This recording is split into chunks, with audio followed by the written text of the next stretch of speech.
നിനക്ക് ഞാൻ എൻ്റെ പ്രേമം പകരാം. ജെറുസലേം പുത്രിമാരെ, ഞാൻ കെഞ്ചുന്നു, സമയമാവും മുമ്പ് നിങ്ങൾ പ്രേമത്തെ തട്ടി ഉണർത്തരുതേ, ഇളക്കി വിടരുതേ.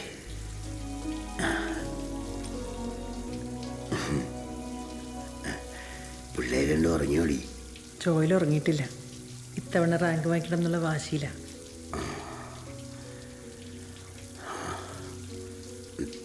നമ്മുടെ മോന് അവന് സ്വന്തമായിട്ടൊരു റൂം പണിയണം.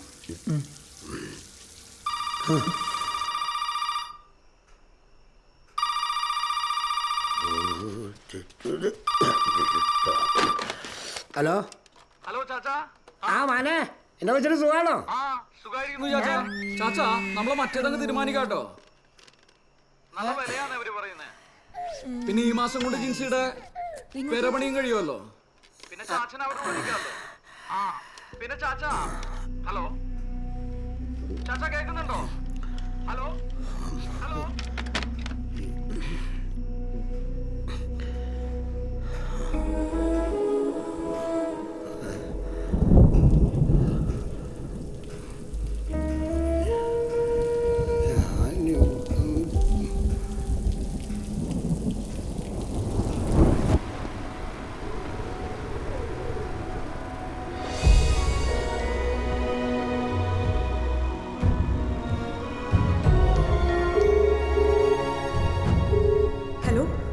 എന്നാടി ചേട്ടാ, അപ്പച്ചന്റെ കാര്യത്തിൽ സീരിയസാ.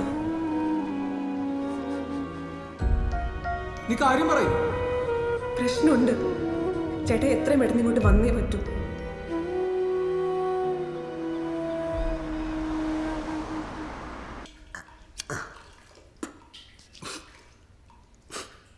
അവനെ ക്രിസ്മസിന് ലീവ് കിട്ടുമോടി? ജിൻസിയുടെ വീട് പണിക്ക് എന്നതിലും ചെയ്യണമെന്ന് അവൻ പറഞ്ഞായിരുന്നു. കിട്ടിയാലും എടുക്കുകയായിരിക്കും. സ്റ്റാർ നോക്കുമ്പോഴൊക്കെ ഞാൻ അവനെ ഓർക്കും. ഈ സ്റ്റാർ നോക്കി കഴിഞ്ഞ് കരോടത്തെ പറമ്പിൽ ചെന്നിട്ടേ ഉറപ്പ് വരുത്താതെ അവന് തൃപ്തി വരികയില്ലായിരുന്നു. പള്ളിയിലെ പുൽക്കൂട് മത്സരത്തിൽ എന്നും അവനല്ലായിരുന്നു ഫസ്റ്റ്. പിള്ളേരൊക്കെ എത്ര പെട്ടെന്നല്ലേ വളരുന്നേ.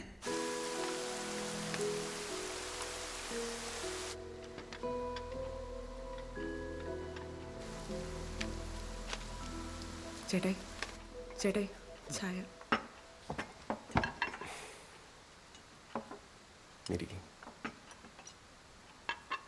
ചേട്ടായി പറഞ്ഞ പോലെ ചാച്ചൻ്റെ സാധനമൊന്നും കത്തിച്ചാൽ ഞങ്ങൾ സമ്മതിച്ചിട്ടില്ല.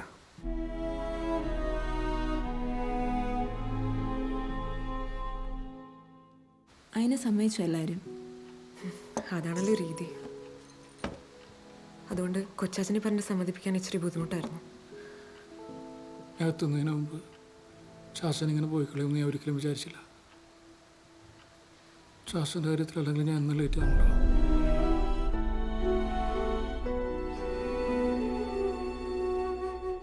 നമ്മൾ ആ പഴയ വീട് വിൽക്കുന്ന കാര്യം പറഞ്ഞപ്പോൾ തൊട്ടേ ചാച്ച ഭയങ്കര ഡൗൺ ആയിരുന്നു.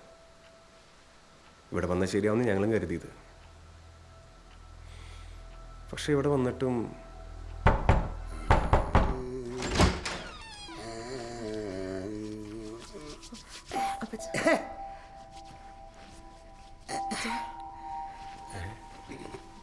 എന്താ അപ്പച്ച? എനിക്കത് കുളിക്കണമായിരുന്നല്ലോ ആളെ. അപ്പച്ചന് ഒന്ന് കുളിക്കണമെന്നുണ്ടായിരുന്നു. എന്നാ പച്ച എന്നാ എന്നൊക്കെ തേച്ചിരിക്കുന്നുണ്ട്. ചാച്ചനൊന്ന് കുളിക്കണമായിരുന്നല്ലോ. ഞാനിപ്പോൾ കൊച്ചിനോട് പറഞ്ഞോളൂ ഒന്ന് കുളിക്കണമായിരുന്നു അല്ലേ. ഞാനെനിക്ക് ശരിക്കും ഒന്ന് മേല് വെച്ച് എനിക്ക് ശരിക്കും ഒന്ന് സോപ്പ് വെച്ചിട്ട് അലക്കി എനിക്ക് കുളിക്കണം. എനിക്കൊന്ന് നന്നായിട്ടൊന്ന് കുളിക്കണം. എനിക്ക് ഞാൻ ശരിക്കും ഒന്ന് കുളിക്കട്ടെ. അന്ന് അധികം വൈകാണ്ട് തന്നെ ചാച്ചൻ ബാത്റൂമിൽ നിന്ന് ഇറങ്ങി. പക്ഷേ ആള് ഭയങ്കര ഡിസ്റ്റർബ്ഡ് ആയിരുന്നു. പഴയ വീട്ടിലായിരുന്നപ്പോഴും അപ്പച്ചൻ ബാത്റൂമിൽ ഒത്തിരി സമയം ചെലവഴിക്കുമായിരുന്നു. ഞങ്ങളതന്ന് അത്ര വലിയ കാര്യമാക്കിയില്ല. പക്ഷെ അന്ന് രാത്രിയിലെ സംഭവത്തിന് ശേഷം ഞങ്ങൾ അപ്പച്ചനെ ശരിക്കും ശ്രദ്ധിക്കാൻ തുടങ്ങി. പിന്നീട് ചാച്ചൻ്റെ മുറിയിൽ അങ്ങോട്ട് ഒതുങ്ങിപ്പോയി. കുടുംബപ്രാർത്ഥനയ്ക്ക് വരുന്നില്ല, പള്ളിയിലും പോണില്ല. അങ്ങനെ ഒരു 4-5 ദിവസം പോയി. പിറ്റേന്ന് ചാച്ചൻ പുറത്തേക്കും പോയി. എങ്ങോട്ട് പോകണമെന്ന് ഞങ്ങൾ ചോദിച്ചില്ല. കാരണം ചാച്ചൻ പുറത്ത് പോയി വരുമ്പോഴൊക്കെ ഭയങ്കര ഹാപ്പി ആയിരുന്നു. പിന്നീട് 2 ആഴ്ച കഴിഞ്ഞപ്പോഴാണ് അവരുടെ കോള് നമുക്ക് വരുന്നത്.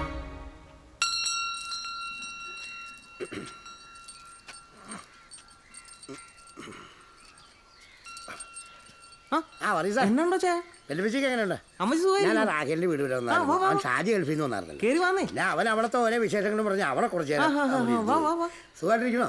ആ അച്ഛാ ഇരിക്കും എടി ചായ എടുക്ക. ഞാൻ കുടിക്കാൻ എന്നാലും എടുക്കാം. ആയിക്കോട്ടെ. എന്നിട്ട് എന്നാ ഉണ്ടോ ചേ? ഇത് നനയ്ക്കാറില്ലേ? 2 ദിവസം പറ്റിയില്ലെന്നേ. അയ്യോ, പാമ്പാടി പുഷ്പകളൊക്കെ പോയപ്പം ആലിസ് ആശും മോശം മേടിച്ച സാധനം അത്.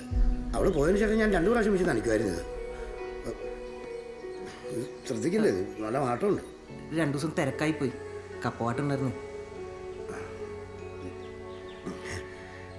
മോനെ അതെ, ഒന്ന് ബാത്റൂമിൽ പോകണമായിരുന്നു. അവരുടെ വീട്ടിൽ ചെന്നപ്പോൾ തോന്നിയതാ, പക്ഷെ നടന്നില്ല. ചെന്നോട്ടെ. ഒന്ന് എന്നിട്ട് അപ്പൻ എല്ലാ ദിവസവും ചെന്നുകൊണ്ടിരുന്നത് അവിടെയായിരുന്നു.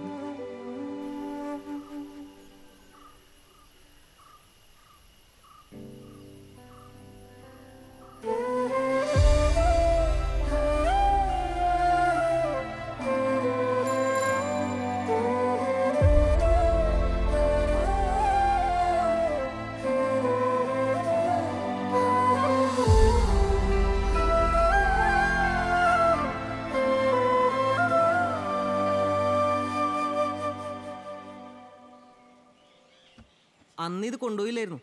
ആ അലക്സ് പറഞ്ഞിരുന്നു വരുമെന്ന്. വാ കേറി വാ. ജോയിലിനെ എന്നാ തിരിച്ച് അമേരിക്കക്ക് പ്ലാൻ ചെയ്തിട്ടില്ല. പറയട്ടോ, ഇത്തവണ എൻ്റെ വാഷറിനായിരുന്നു കംപ്ലൈൻറ്റ്. അതിനകത്ത് മൊത്തം പായലും പൊടിയും കയറി കിടക്കുമായിരുന്നു. അത് ഞാൻ ശരിയാക്കിയിട്ടുണ്ട്. ഇനി എന്തെങ്കിലും കംപ്ലൈൻറ്റ് ഉണ്ടെങ്കിലേ വിളിച്ചാൽ മതി. ആടാ ശരി എന്നാ. ആ ബാത്റൂമിലെ ഷവറിന് മാത്രം എപ്പോഴും ഓരോരോ പ്രശ്നങ്ങളാണ്.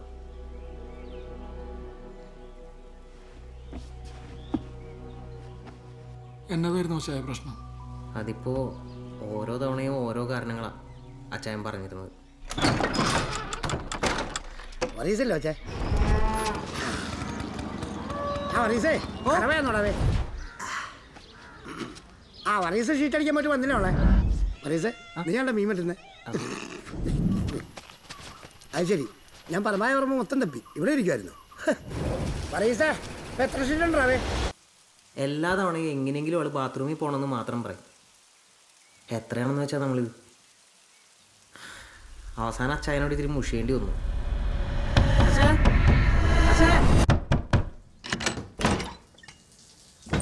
അച്ചായ പറയുന്നുണ്ടൊന്നും തോന്നരുത്, ഇതൊരു മെനകെട്ട പരിപാടിയാണ്. അച്ചായൻ്റെ വീട്ടിലായിരുന്നെങ്കിൽ ഇതുപോലെ നടക്കുമോ?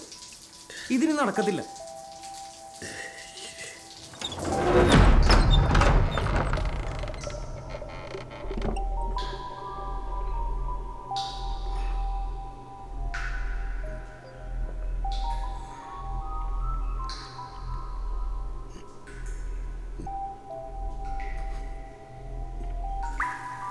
അവസാനം ഒരു തവണ കൂടി അച്ചായൻ വന്നിരുന്നു.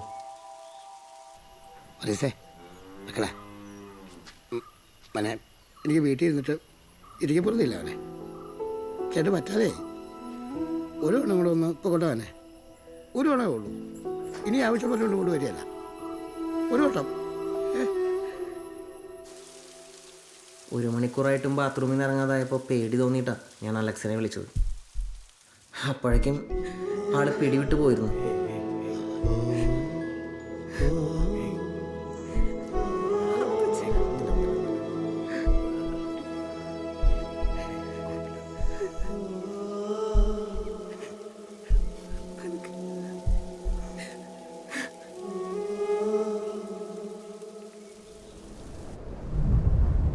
ജിൻസിമോടെ വീട് വെഞ്ചരിപ്പിന് ശേഷം ഞാൻ പിന്നെ സാമുവലിനെ കണ്ടിട്ടേ ഇല്ല. പണ്ടൊക്കെ മക്കളെ ഒന്ന് വഴക്ക് പറഞ്ഞാൽ തന്നെ ഓടി വന്ന് കുമ്പസരിക്കുന്ന പതിവുകാരനായിരുന്നു. ഒരിക്കൽ ജോയൽ ഒച്ചയിട്ട് സംസാരിച്ചു എന്നുള്ള വിഷമം പറയാൻ വേണ്ടി വന്നത് ഞാൻ ഓർക്കുന്നു. ആള് തന്നെ പ്രശ്നവും പറയും പരിഹാരവും പറയും. ഞാനൊന്ന് കേട്ടുകൊടുത്താൽ മതി. ചാച്ചന് നമ്മളോടൊന്നും പറയാൻ പറ്റാത്ത എന്തോ പ്രശ്നം ഉണ്ടായിരുന്നു വെച്ചാ? അതോ കേൾക്കാൻ ആളില്ലാത്തതോ? ജോയലെ വിഷമിപ്പിക്കാൻ പറഞ്ഞതല്ലടാ മോനെ, അച്ഛനൊരു സത്യം പറഞ്ഞതാ. ജീവിതം ആവർത്തനങ്ങളുടെ ഒരു സർക്കിളാണ് ജോയലെ. അത് കറങ്ങി വരുമ്പോഴേ നമുക്ക് മനസ്സിലാവും. അച്ഛൻ പ്രാർത്ഥിക്കാം കേട്ടോ.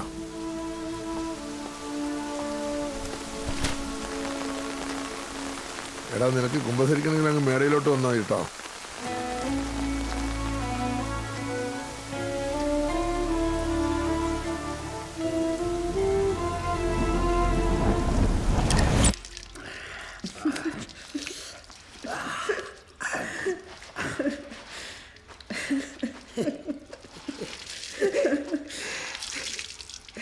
നീ എന്നെ അലസിങ്ങനെ ചുമ്മാ ഇരുന്ന് ചിരിക്കണേ?